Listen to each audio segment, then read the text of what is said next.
ഇന്ന് ഞാൻ ഉണ്ടാക്കാൻ പോകുന്നത് ഒരു ചമ്മന്തിപ്പൊടി എന്ന് പറയും, സമ്മന്തിപ്പൊടി പറയും. പക്ഷെ അത് നാളികേരം വെച്ചിട്ടാണ്. ഇത് ശരിക്കും സ്കൂളിലേക്ക് പോണ കുട്ടികൾക്കൊക്കെ എരിവില്ലാണ്ട് നമുക്ക് കൊടുത്തയക്കാൻ പറ്റും. കുറച്ച് ദിവസം കേടുകൂടാതെ ഇരിക്കും. നാളികേരം വെച്ചിട്ടുള്ള സമ്മന്തിപ്പൊടിയാണ്. അപ്പൊ അതിന് നാളികേരം, പിന്നെ മുളക് പൊടി, ഉപ്പ്, ഇത് വറുത്ത് കൊട്ടാനുള്ളതാണ്. കടുകും ഉഴുന്നുപരിപ്പും ഒരു വറ്റൽമുളകും കരിവേപ്പിൻ്റെ ഇല, അതാണ് വറുത്ത് കൊട്ടാനുള്ളത്. നമ്മൾ എന്താ ചെയ്യുക, ആദ്യം നാളികേരവും മുളക് പൊടിയും ഉപ്പും, അത് അവരവരുടെ ടേസ്റ്റിന്, എരിവും നമ്മുടെ പാകത്തിന്, ഉപ്പും നമ്മുടെ പാകത്തിന്. പിന്നെ വറുത്ത് കൊട്ടാൻ വേണമെങ്കിൽ വറ്റൽമുളക് ചേർക്കാം. കുട്ടികൾക്ക് കൊടുക്കുകയാണെങ്കിൽ അത് വേണമെന്നില്ല. അത് കേടുകൂടാതെ എടുത്തു വെക്കാനും പറ്റും. ലഞ്ചിനൊക്കെ സ്കൂളിലേക്ക് കൊടുത്തയക്കുകയാണെങ്കിൽ ഇഡ്ലിയുടെ കൂടെയോ ദോശയുടെ കൂടെയോ ഒക്കെ കഴിക്കാൻ പറ്റുന്ന ഒരു സാധനമാണ്. അപ്പൊ അതിന് ഇനി ഞാനിത് മിക്സിയിൽ അരച്ചിട്ട് എന്താണ് ചെയ്യാന്നുള്ളത് കാണിച്ചു തരാം. ഇതാണ് ഞാൻ മിക്സിയിൽ നാളികേരവും മുളക് പൊടിയും ഉപ്പും. അത് നാളികേരം അവരവരുടെ എരിവ് ഉപ്പൊക്കെ അവരവരുടെ ഇഷ്ടം കേട്ടോ. സംഗതി ഇതാണെന്ന് മാത്രം. അപ്പൊ ഞാനത് വെളിച്ചെണ്ണയിൽ വറുത്ത് കൊട്ടാണ്ടതൊക്കെ ഇട്ട് ഇതൊന്ന് എങ്ങനെയാണ് ഉണ്ടാക്കാന്ന് കാണിച്ചു തരാം. വെളിച്ചെണ്ണ ആദ്യം ഒഴിക്കുക. നമ്മളിപ്പോൾ അടുപ്പിൽ വെളിച്ചെണ്ണ വെച്ചിട്ടുണ്ട്. അടുപ്പിൽ ചട്ടി വെച്ച് വെളിച്ചെണ്ണ ഒഴിച്ചിട്ടുണ്ട്.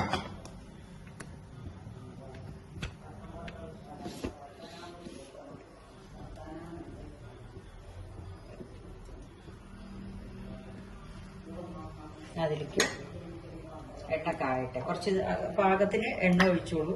എല്ലാം അവരവരുടെ ടേസ്റ്റിന്. ഇത് പിന്നെ നമ്മൾ ഒരു യാത്രയ്ക്ക് പോവുകയാണെങ്കിൽ കൂടെ ഇഡ്ലിയുടെ കൂടെ ഈ ചമ്മന്തിയൊക്കെ എടുത്തുന്നുണ്ടെങ്കിൽ 2-3 ദിവസമൊക്കെ പുറത്ത് വെച്ചാൽ കേട് വരില്ല. പൊതുവെ കേട് വരില്ല, എന്നാലും ഞാൻ പറഞ്ഞു എന്ന് മാത്രം. 2-3 ദിവസം എന്നല്ല, ഒരാഴ്ച വരെ കേടുകൂടാതെ ഇരിക്കും. എന്നുവെച്ചാൽ നമ്മളത് വറുത്തെടുക്കുകയാണല്ലോ. അപ്പൊ ഞാൻ ഇതിൽ കടുകും ഉഴുന്നുപരിപ്പും കൂടി ആദ്യം ഇടുന്നു കേട്ടോ.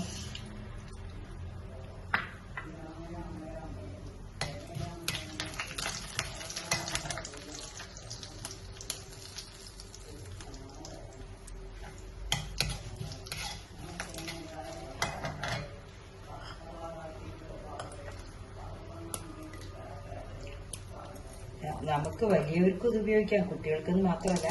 നല്ല ടേസ്റ്റാണ്. ജോലിക്ക് പോകുന്നവർക്ക് എല്ലാം ഇത് എടുത്തു വെക്കാനും പറ്റും, കഴിക്കാനും പറ്റും. നല്ല സ്വാദാണ്. കുട്ടികൾക്ക് പ്രത്യേകം പറയാൻ ഇപ്പോഴത്തെ സീസണല്ലേ, എല്ലാ കുട്ടികൾക്കും ഉച്ചയ്ക്ക് പലഹാരം കൊടുത്തയക്കൽ, ഇഡ്ഡലി അങ്ങനത്തെയൊക്കെയല്ലേ കൊടുത്തയക്കൽ. ചോറൊന്നും കുട്ടികൾ പ്രിഫർ ചെയ്യില്ല സ്കൂളിലേക്ക് കൊണ്ടുപോകാൻ. പലകാലമല്ലല്ലോ. ഉഴുന്ന് നല്ല മണം വരണം.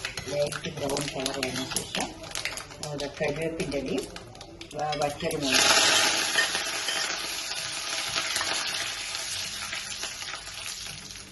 അത് ടോസ്റ്റ് ആയിട്ടുണ്ട്. ഇനി ചതച്ച് വെച്ചത് നമുക്കതിലിടാം.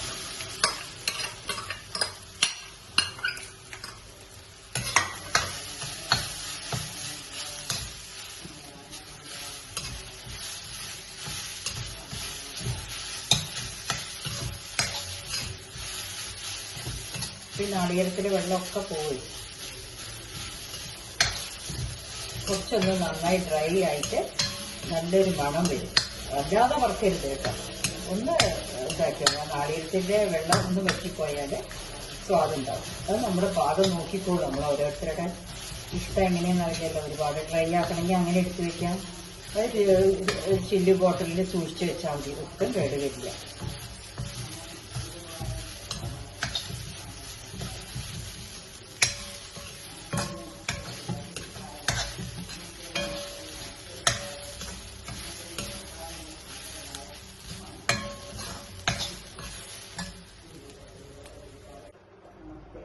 അങ്ങനെ നമ്മുടെ സമ്മന്തിപ്പൊടി റെഡി ആയിട്ടുണ്ട്.